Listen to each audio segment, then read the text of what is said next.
वेदाहमेतं पुरुषं महान्तम् आदित्य वर्णं तमसः परस्तात् तमे विदित्वा अत मृत्युमेति नान्य पंथा विद्यते अनाय।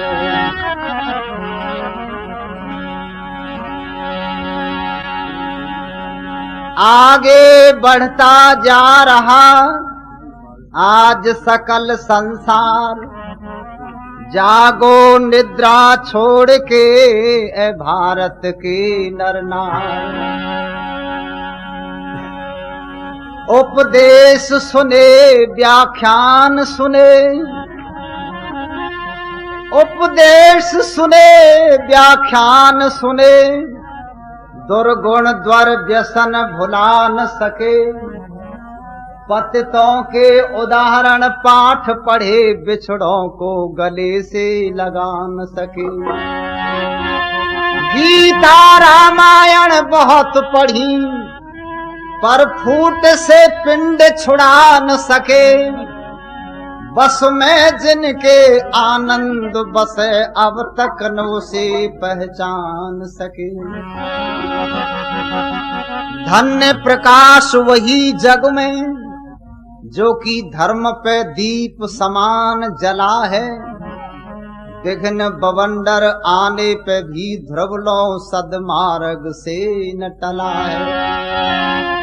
हाल बुरा अत होता उसी का, भलों का जो काटता पेट गला है।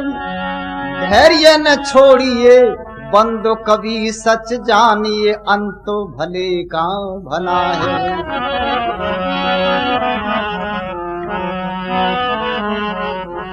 दुख दूर हो संसार का, दुख दूर हो संसार का, मेरे परमात्मा। दुख दूर हो संसार का, मेरे परमात्मा। दुख दूर कर संसार का।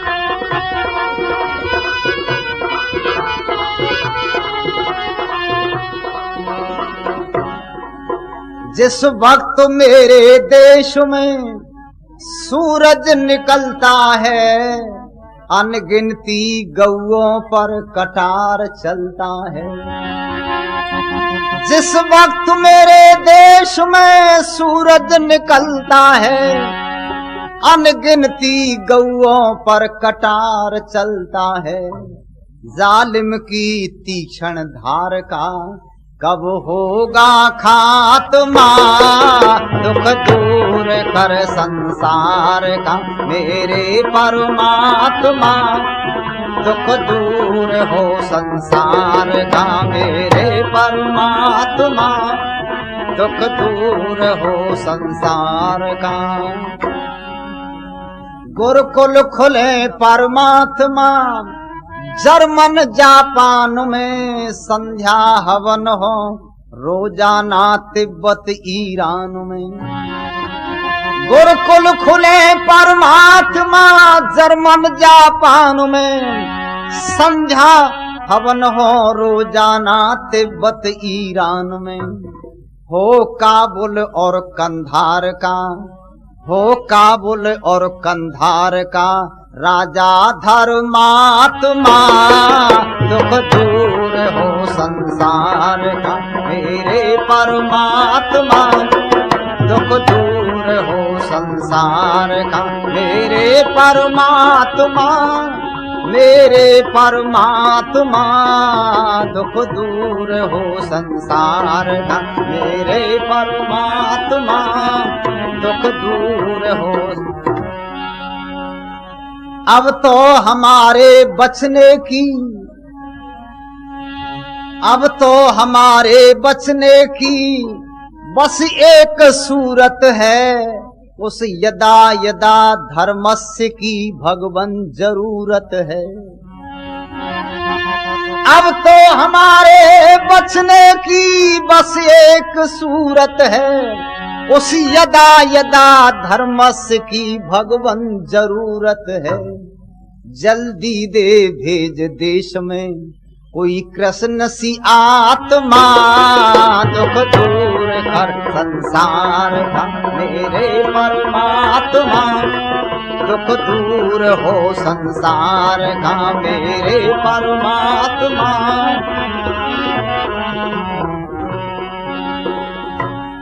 हमने सुना तेरे यहाँ इंसाफ होता है, कहता है पृथ्वी सिंह फिर क्यों पाप होता है। हमने सुना तेरे यहाँ इंसाफ होता है, कहता है पृथ्वी सिंह फिर क्यों पाप होता है।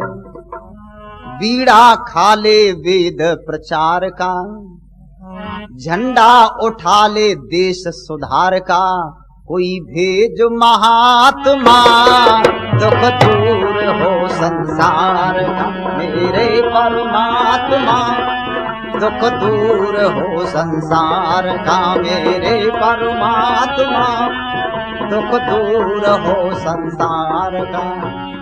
सम्मानीय सन्यासी वृंद, आचार्य जी, उपस्थित धर्म प्रेमी बहनों और भाइयों, ईश्वर की महान कृपा है जिसकी कृपा के द्वारा ऐसा अवसर प्राप्त हो रहा है जिसमें भिन्न भिन्न विचारधारा विद्वानों के माध्यम से सुन रहे।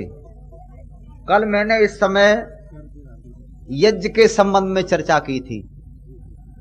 यज्ञ को छोड़ दिया, सारा संसार दुखी हो गया। आज कुछ और चर्चा आपके सामने प्रस्तुत करें। अब ये हमको पता नहीं आप लोग जो है इस प्रकार का कार्यक्रम सुनना चाहते या नहीं। हम तो यहां से रख देते हैं, यज्ञ हो रहा, यज्ञ की प्रशंसा और वैदिक सिद्धांत के ऊपर प्रकाश डाला जाए, तो आप इस कार्यक्रम को बड़ी श्रद्धा से सुन रहे। कुछ भाइयों को हो सकता है ये अच्छा लगता हो, किसी किसी को अच्छा न लगे, ऐसा भी हो सकता है। सबको प्रसन्न कर देना बहुत कठिन है। उनको लोगों ने महान पुरुष तो कहा ही, कुछ लोगों ने तो उनको ईश्वर भी कहा, ऐसा भी मान लिया। ऐसा मानने पर भी वो सब लोगों को प्रसन्न नहीं कर पाए, उनसे सब लोग प्रसन्न नहीं हुए। यदि यहां के लोग हो गए हों तो लंका के लोग नहीं हुए। जिनको आप महान पुरुष मानते हो और उनके नाम का कीर्तन करते हो, उनका विरोध करने वाले इतने थे, और ऐसा विरोध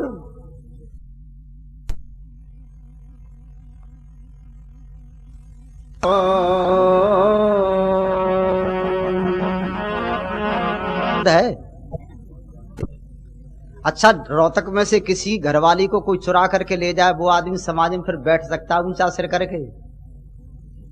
सबकी नजर उसी की तरफ होगी ना। ये आदमी इसकी घरवाली को उठा करके लोग ले गए, चुप बैठा है।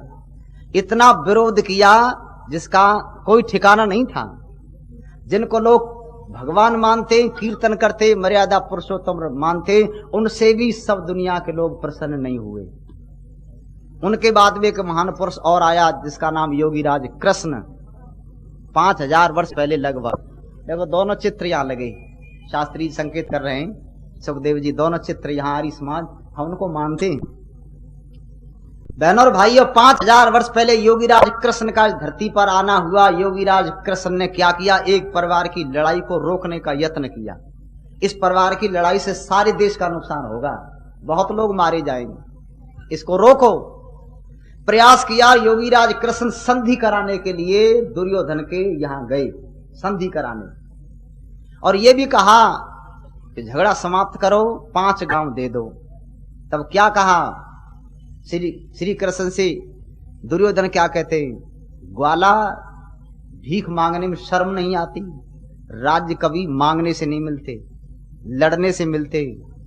मैं सुई की नोक के बराबर जमीन बिना लड़ाई के नहीं दूंगा, 5 गांव तो बहुत हैं। और ये भी कहा इसको पकड़ो और बांध दो। जिनका आप कीर्तन करते हो उसको भी बुरी तरह से फटकार दिया। उनसे सब प्रसन्न नहीं हुए। एक व्यक्ति और आया लगभग 2500 वर्ष पहले, जिसका नाम स्वामी शंकराचार्य था। प्रचार किया स्वामी दयानंद महाराज कहते हैं, उन्होंने जैन इत्यादि उन बौद्ध लोगों को हराने के लिए जो अपना पक्ष रखा वो ठीक था वहां तक तो, और अच्छा किया। स्वामी शंकराचार्य ब्रह्मचारी और सन्यासी, 32 वर्ष की उम्र थी, ज्यादा नहीं थी, 32 वर्ष की उम्र में लोगों ने जहर दे के मार दिया स्वामी शंकराचार्य। ज्यादा उम्र नहीं, थोड़ी उम्र में विदा कर दिया। शंकराचार्य से सब लोग प्रसन्न नहीं हुए। महर्षि दयानंद महाराज गुजरात में पैदा हुए, मथुरा में पढ़े, प्रचार के लिए निकल पड़े, किसी की जमीन को कब्जाया नहीं, गाली किसी को दी नहीं, वेद का प्रचार करते थे और सही रास्ता बताते और कहते थे मैं अपनी बात नहीं रख रहा हूं, ब्रह्मा से लेकर के महर्षि जैमिनी तक जो ऋषियों का मत रहा है, सिद्धांत रहा है, वही मैं आपके सामने रख रहा हूं। नया मत पंथ मजहब चलाने का मेरा कोई प्रयोजन नहीं है। ये बात महर्षि दयानंद महाराज ने आकर के कही तो लोग उससे भी प्रसन्न हुए और जहर दे करके मार दिया। अच्छा, हम ये कहें, आचार्य जी भले ही कहेंगे ये सब लोग हमसे प्रसन्न हैं और मैं कहूं सब लोग हमारे कार्यक्रम से प्रसन्न हैं, ये बिल्कुल असंभव है। जब बड़े बड़े लोगों से प्रसन्न ना हुए तो हम तो किसी गिनती में भी नहीं है। पर विश्वास यह है, हो सकता है किसी के समझ में कोई बात तो एक दो व्यक्ति, कोई भी व्यक्ति एक सुधर जात, एक व्यक्ति जीवन को तो बना ही देता है, देश का भी भाग बदल देता है। वीर अकेला क्या कर देता है दुनिया में, ये कहते हैं अकेला क्या नहीं कर सकता। वीर अकेला पलट दिया है दुनिया पल में, और उसे देख हलचल मच जाती है दुश्मन के दल में, ऐसे लिखा है। तो एक व्यक्ति बहुत कुछ कर सकता है। महर्षि दयानंद महाराज अकेले, और 1.5 अरब की दुनिया एक तरफ थी, अकेला व्यक्ति एक तरफ, और सारी दुनिया एक दूसरी तरफ है। सारी दुनिया के लोग कहते रास्ता तो यह है, इधर चलो, और अकेला दयानंद कहता रास्ता इधर है। अच्छा, उसको पागल न कहेंगे? जब सारा देश विरोध कर रहा है, किसी गांव में एक आदमी का सारा गांव विरोध करे ना, उस आदमी को गांव छोड़ के भागना पड़ेगा, सारा गांव जब विरोधी हो जाए। पर महर्षि दयानंद महाराज ने क्या कहा, मैं अपना मत चलाता नहीं और ऋषियों की परंपरा आपके बीच में रख रहा हूं। बहनों भाइयों, ये यज्ञ की जो पद्धति है ये ऋषियों की परंपरा है। आप अपने हाथों से आहुति दे रहे हो, यज्ञ बहुत उत्तम है। मैंने कल कहा था ये सबसे उत्तम कर्म, यज्ञो वै श्रेष्ठतमं कर्म है। इससे बहुत लाभ होता है, और ये समझना इससे एक व्यक्ति का नहीं, प्राणी मात्र का कल्याण होता है। आपने जो आहुति दी है, आपके प्रसाद को कोई व्यक्ति खाने के लिए आवे ना आवे, विरोध कर सकता है, परंतु ये एक ऐसा प्रसाद है जिसको शत्रु भी और मित्र भी लिए बिना रह नहीं सकते। ये सब जगह जाता है। मैं एक जगह प्रचार कर रहा, एक लड़का कहने लगा आपने हवन किया, सुगंधी तो फैलती है पर सबको लाभ नहीं मिलता। हमने कहा क्यों नहीं मिलता? पढ़ा लिखा लड़का था। क्या कहने लगा, आपने यहाँ हवन किया, हवन कर रहे, सुगंधी निकल रही है, हवा इधर से तेज चले यूं तो सुगंधी किधर जाएगी? हमने कहा सुगंधी तो सब जगह फैलेगी। करना सुगंधी जाएगी इधर, इधर वालों को बिल्कुल नहीं मिलेगी। हमने कहा ये थोड़ी देर के लिए तो ये हो सकता न मिले, पर फैलेगी सब जगह वो, क्योंकि वायुमंडल में गई तो सब जगह फैलेगी। तो कहने लगा कैसे फैलेगी, तुम साइंस जानते हो? मैं जानता हूं। मैंने कहा एक बात बता, इसमें हमने आहुति डाली और वो ऊपर गई और फिर फैलेगी, वो हवा से वो इधर चली गई और इधर नहीं जाएगी। तो एक बात बता, एक व्यक्ति दिल्ली में रेडियो स्टेशन पर बोलता है, आवाज कहां जाती है उसकी? वायुमंडल में तो जाती है तरंगों के माध्यम से, और आंधी तेज चल रही है, रोहतक से आंधी उधर जा रही है। तो दिल्ली में जो व्यक्ति बोलता है आंधी बड़ी तेज चलती है, पर रोहतक के लोगों को सुनाई नहीं पड़ना चाहिए। क्या लगा, या तो सुनते हैं, क्यों सुनते हैं? वो आंधी जा रही है तो हवा उधर उसको ले जाएगी, तरंगों नहीं आने देगी। जितनी दूरी पर उधर सुनते, इतनी दूरी पर इधर सुना जा सकता है। इस वायुमंडल में जो चीज जाती वो दूर दूर तक फैल जाती है। कहीं कहीं फैलने में देर तो हो सकती है, पर बहनों और भाइयों तुम्हारा प्रसाद दुनिया में जा रहा है। इसलिए यज्ञ से बढ़कर के कोई श्रेष्ठ कर्म नहीं। लो यज्ञ के संबंध में गीत सुना दूं, और मैं अपनी बात नहीं कह रहा, अपनी तो मैंने कहता, मैं तो विद्वानों से सीख लेता हूं। ये बैठे ना सुखदेव जी शास्त्री, बड़े बड़े पुराने विद्वान हैं, स्वामी जी महाराज हैं, और भी हैं, अनुभव है इन लोगों के पास। हम सुन लेते हैं और पढ़ लेते, वो कहते हैं। तो मैं दयानंद की बात भी नहीं कह रहा हूं, गीता की बात आपके सामने रखो। गीता को तो लोग मानते हैं, कुछ आदमी कहते हैं हम वेद को ना माने, हम दयानंद को ना माने, चलो गीता को तो मानते हो। तो गीता में एक श्लोक लिखा है, उस श्लोक का भाव गीत के माध्यम से रख रहा हूं, गीत के माध्यम से। सरल है बहुत और आपकी समझ में आएगा यज्ञ क्या है, यज्ञ से क्या होता है। तो सुनो,